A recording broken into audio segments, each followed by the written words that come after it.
हम झुकते हैं ना बिकते हैं ना हमसे हो गद्दारी। सबसे पहले मुल्क है मेरा, सुन ले दुनिया सारी। अपने वतन की आन बान के लिए, जिंद जानवारी कप्तान के लिए, सारे निकलो पाकिस्तान के लिए, सारे निकलो कप्तान के लिए।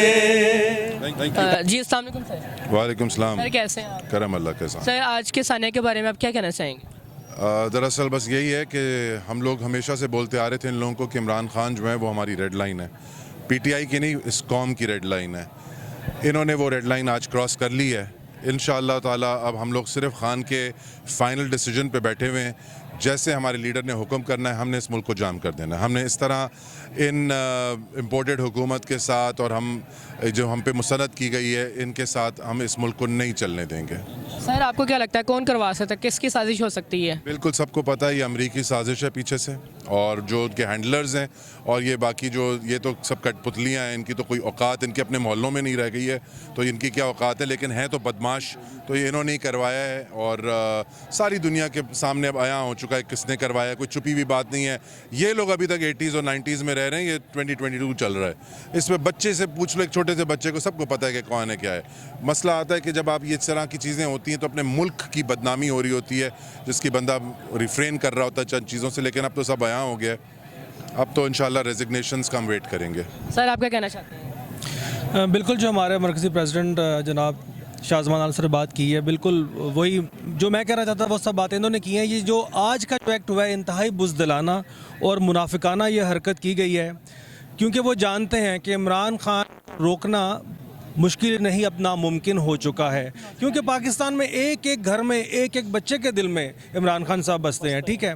और ये कोई इसमें कोई शक शुबात की बात नहीं है कि लोग किसको अपना प्रेसिडेंट समझते हैं, मानते हैं और देखना चाहते हैं। इसीलिए उन्होंने, उनके पास और कोई हरबा नहीं बचा, कोई डायलॉग्स का हरबा नहीं बचा और कुछ इनको नज़र नहीं आया, तो उन्होंने आके ये बेशर्माना हरकत की। इमरान खान वज़ीर आज़म जिंदाबाद, स्पोर्ट्स एंड कल्चर विंग जिंदाबाद, स्पोर्ट्स एंड कल्चर विंग जिंदाबाद, इमरान खान जिंदाबाद, इमरान खान जिंदाबाद, इमरान खान जिंदाबाद। सर आप अपने लीडर को कोई शायर कोई ऐसा सॉन्ग डेडिकेट करना चाहें? लीडर के नाम हमने एक सॉन्ग तो शाहजमान और मैं जवाद कालो, हमने जो लास्ट टाइम एक गाना बनाया था, रोक सको तो रोक लो तब्दीली आई, वो सभी ने सुना है और सब उसको याद भी है सबको गाना। एक गाना अभी हमने बिल्कुल रिसेंटली हमने अपनी कैंपेन्स के लिए जो बनाया है, उसका टाइटल है सारे निकलो पाकिस्तान के लिए। जी तो बल्कि कहेंगे कि सारे निकलो पाकिस्तान के लिए, सारे निकलो कप्तान के लिए। इस गाने को जस्ट आप सर्च भी करेंगे, सारे निकलो पाकिस्तान के लिए, तो ये सबके सामने आ भी जाएगा। जी सर थोड़ा सा गुनगुना दें, थोड़ा सा सुना दें। जी बिल्कुल सुना देते हैं जी। हम झुकते हैं ना बिकते हैं ना हमसे हो गद्दारी। सबसे पहले मुल्क है मेरा, सुन ले दुनिया सारी। अपने वतन की आन बान के लिए, जिंद जानवारी कप्तान के लिए, सारे निकलो पाकिस्तान के लिए, सारे निकलो कप्तान के लिए। Thank you very much. अस्सलाम वालेकुम मैम। वालेकुम अस्सलाम। मैम कैसे हैं आप? अल्हम्दुलिल्लाह, अल्लाह का शुक्र। मैं ये जानना चाहता हूँ, आज आपके मरकज़ी चेयरमैन पीटीआई के इमरान खान साहब, आज उनके साथ ये वाक़या पेश आया, तो ये कौन करवा सकता है, इसकी साजिश हो सकती है? जिन्होंने वो साजिश की है इमरान खान को हटाने की, वो ये साजिश भी तो उन्हीं की वजह से, ये सारी उसी साजिश की कड़ियाँ हैं। ये उसी साजिश की कड़ियाँ हैं, क्योंकि इन्होंने तो भुट्टो को मरवा दिया, किसी ने कुछ किया। लियाकत अली खान मर गया, किसी ने कुछ किया। बेनज़ीर को मरवा दिया, किसी ने कुछ किया। तो जब हमारा जस्टिस सिस्टम ही इंसाफ नहीं देता किसी को, तो यही कुछ होना है, यही कुछ होना है। हमारा इंसाफ का सिस्टम कमज़ोर है और हम सारे बेबस हैं। जब तक हमारा इंसाफ का सिस्टम मजबूत नहीं होगा, ये ऐसे ही होता रहेगा।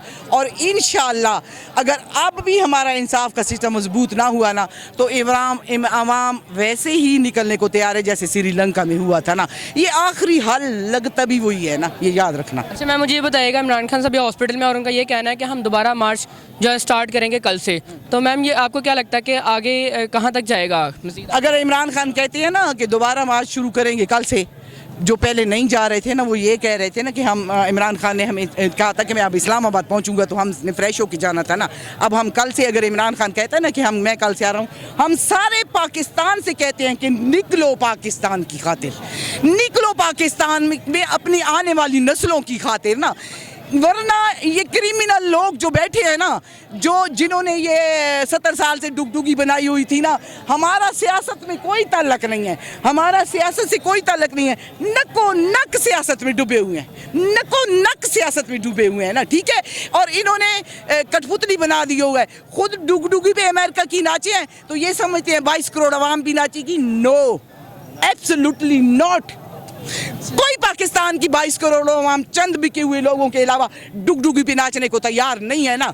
चीफ जस्टिस से हम पूरी पाकिस्तानी आवाम की तरफ से रिक्वेस्ट करते हैं ना कि आप ये बात का नोटिस लें कि राणा सनाउल्लाह 4 दिन पहले प्रेस कॉन्फ्रेंस करके कह रहा था, नेमल वली ने कहा है कि इमरान खान को ख़त्म करो, क्यों एक्शन नहीं लिया गया। फिर नवाज शरीफ की खच जो वो बैठी है, भागे हुए पागल की बेटी, पागल नफ्सियाती हिंदा, कलेजे चबाने वाली औरत, लोगों के घर बर्बाद करने वाली औरत, पाकिस्तान की तबाह बर्बाद करने वाली औरत, बेड़ा गर्क इसने और इसके बाप ने किया है ना, ठीक है। ये 2 नंबर लोग हैं, क्रिमिनल लोग बैठाओगे तो ऐसे ही एक आलम इस्लाम के लीडर पे सरेआम गोलियां चली हैं, आप बगैरतों की तरह मुंह छुपा के बैठे रहो। हमें पाकिस्तान के इंसाफ से इंसाफ चाहिए, हमें चीफ जस्टिस ऑफ पाकिस्तान से इंसाफ चाहिए। क्यों इमरान खान को गोलियां मारी गई हैं? अभी ये कातिल भी छुप जाएंगे, अभी ये गोलियां भी छुप जाएंगी। हम ना कातिल छुपने देंगे ना गोलियां छुपने देंगे इंशाअल्लाह ना। अगर ये नहीं पकड़ेंगे तो पाकिस्तान की आवाम गिरेबानों से पकड़ के इनको निकालेगी। लेकिन अब न जागीरदारी चलेगी, न बदमाशी चलेगी, न गुंडागर्दी चलेगी ना। बहुत शुक्रिया मैम।